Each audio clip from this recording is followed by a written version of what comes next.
السلام عليكم اعزائي المتابعين، شلونكم؟ ان شاء الله زينين، عساكم دوم خير. اقول لكم شباب اليوم اني طبعا جوني ناس من بغداد همينه، وتمنيت يبقون يمي بس هم مستعجلين حبوا يرجعون لبغداد. فطبعا شباب اليوم راح اشوف لكم دراجه جاني من بغداد، وطبعا حيل عندهم ثقه كبيره بي وواصلين يمي عن طريق فيديوهاتي وعن طريق السمعه. طبعا الحمد لله وشكر اكثر الناس اللي جاي تجيني وجاي يشوف النتائج من غيره، ودراجات اللي صلحناها للناس الغيرنا، يعني شباب اللي دزونا، والف الحمد لله والشكر. ما يوم اشتغلنا بدون ضمير، لانه اول شيء دائما بكل شيء قايل خلوا الله قدام عينكم، وبعدين يلا فكروا بالماده، لانه انت كل شيء اشتغل بالضمير. اخذ فلوس، ما اقول لك لا تاخذ، بس اخذ كل شيء بحقه، بحيث انت هذا الشخص من يجيب لك فشي تشتغل بضمير تنطي النتيجة صحيحة، مو تشتغل شغلك لاواد انت، بس المهم تخلي فلوس بجيبك. على العموم طبعا دراجة كاوسكي 2004 تعليق، طبعا ان شاء الله راح نشتغل له شغل، لانه هاي دراجة بكرة كبيرة يحتاج شيء معدل. فان شاء الله باذن الله تعالى اول شيء نكمل لها ونفتحها ونشوف شنو اللي يحتاج، وراها نبلش بيها، وانتظرونا النتيجة وتابعوا الفيديو شلون نشتغل راح بهاي الدراجة. يلا شباب تابعوا الفيديو. شباب طبعا شباب مثل ما تشوفون دراجة ما تعليق ما تزويد، دراجة بيها صوت بقن.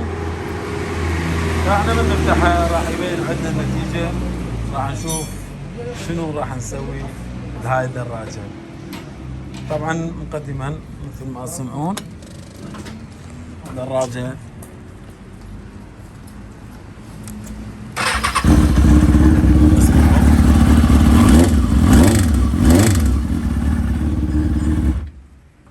مثل ما سمعتوا شباب صوت بقن بيها. فاحنا راح نفتحها وان شاء الله راح نرجعها، ما نقول مثل البلاد 100%، بس ان شاء الله نرجعها احسن من ما دخل للعراق.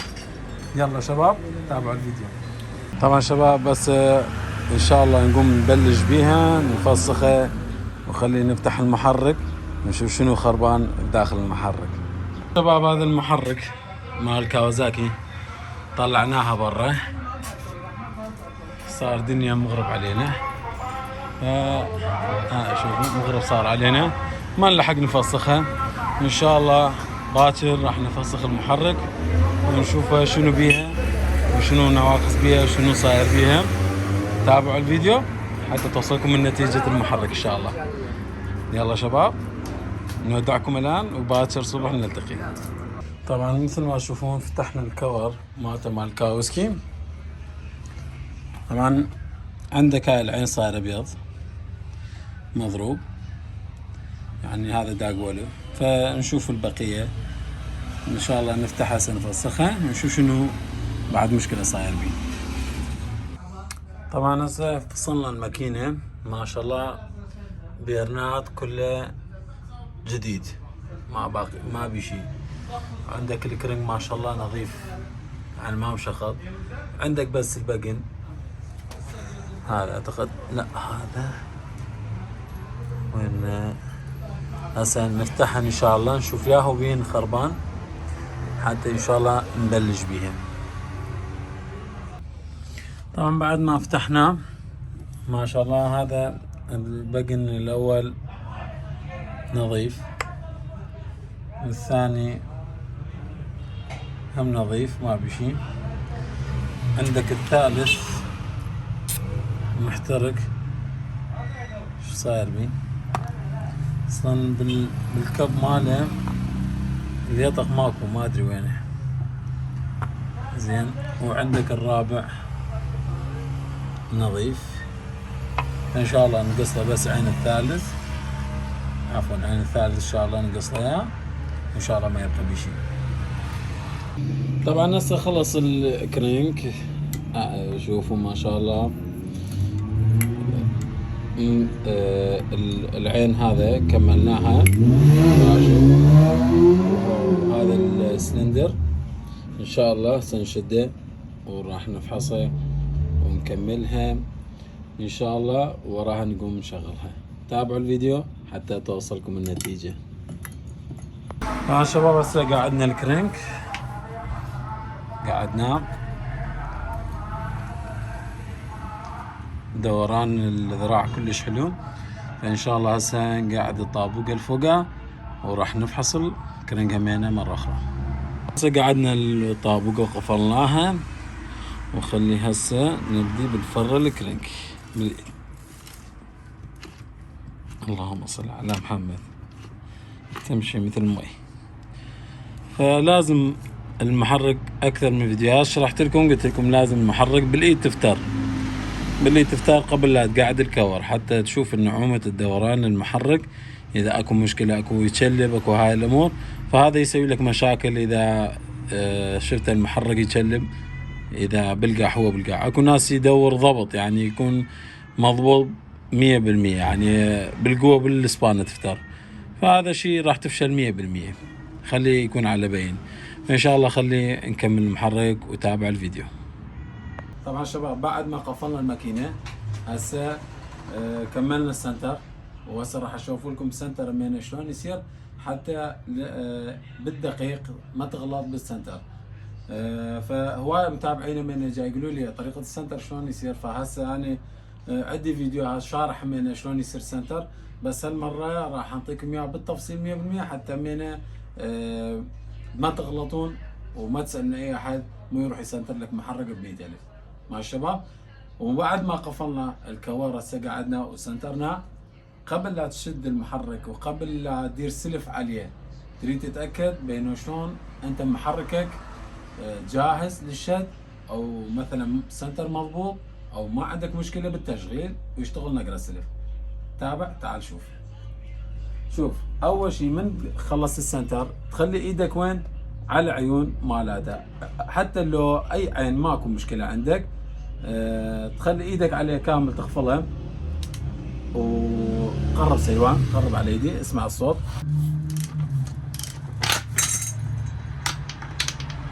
فرة كاملة لازم، اسمع، سمعت؟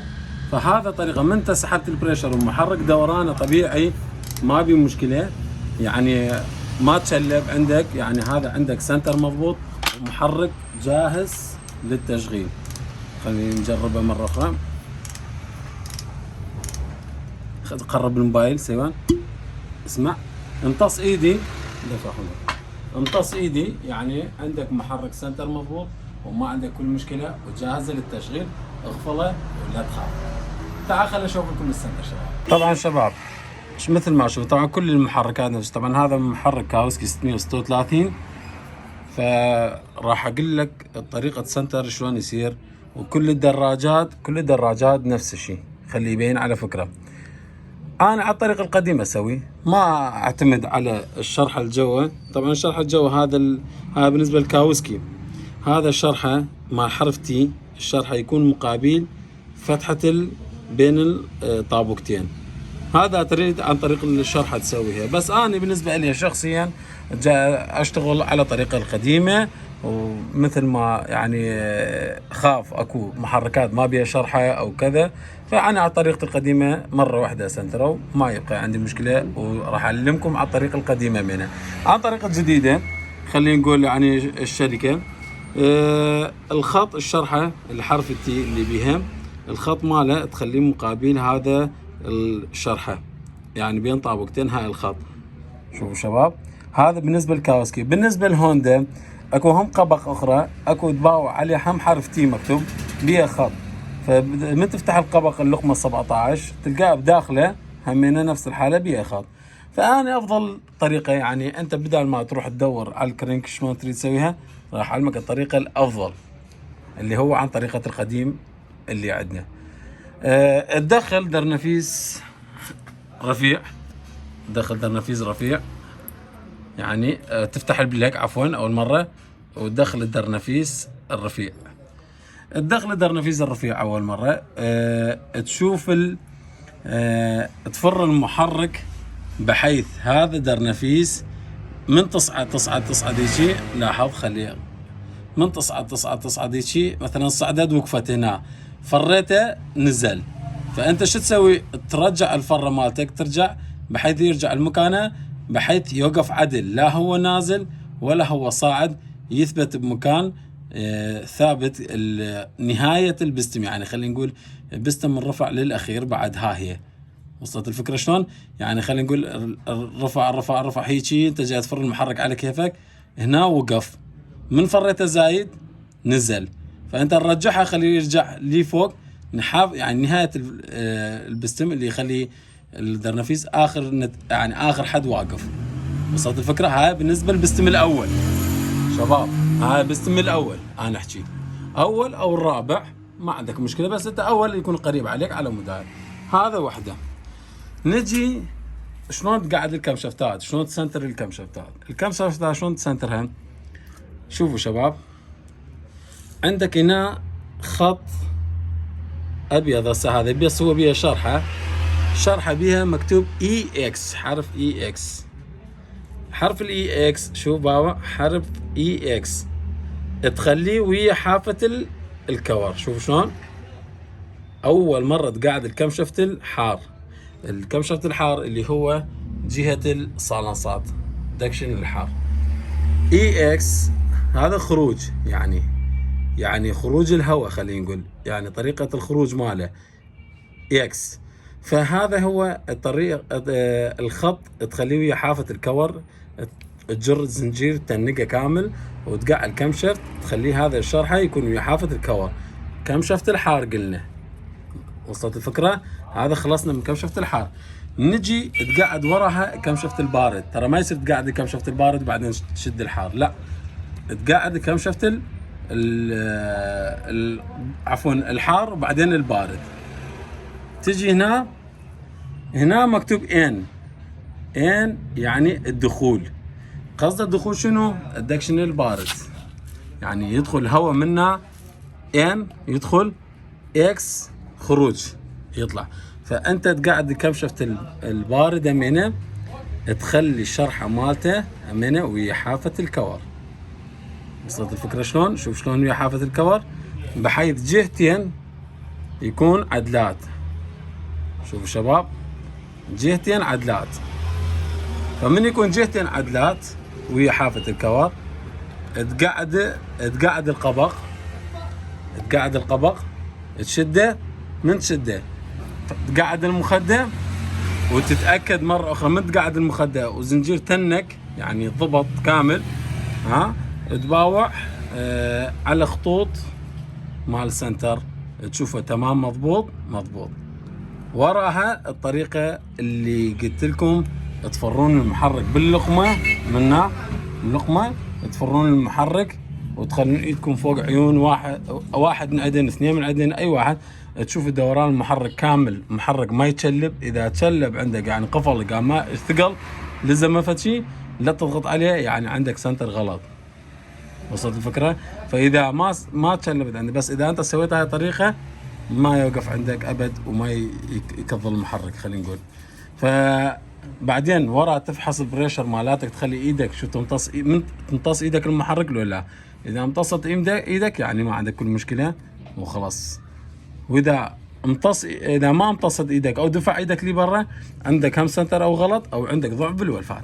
فيلا شباب، هسه كملنا المحرك، نقعد القبق ماله ونقعد القبق الكور حتى نشده على الدراجة ونشغلها، نقول يا الله. طبعا شباب، بعد ما هسه قعدنا المحرك على الشاصي وربطنا كهربائياته، هسه ان شاء الله نخلي له دهن ونشد الهدرس، وان شاء الله نشغله ونسمع صوت المحرك سوا، وبعدين نقعد البقية ونطلع بيها، ويبقى ان شاء الله يوم يومين يمي على مود تسحق المحرك، وان شاء الله وراها دزلهم اياه. طبعا شباب، بعد ما كملنا المحرك وقعدنا كهربائيات، قعدنا التانكي، ان شاء الله نبدي بالتشغيل.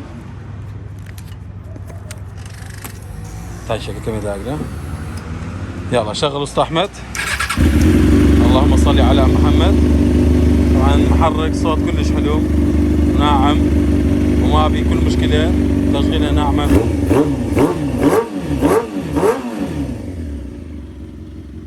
الحمد لله وشكر. هسه ان شاء الله بعد ما بقى شي، بس نقعد الغراض ونضبه.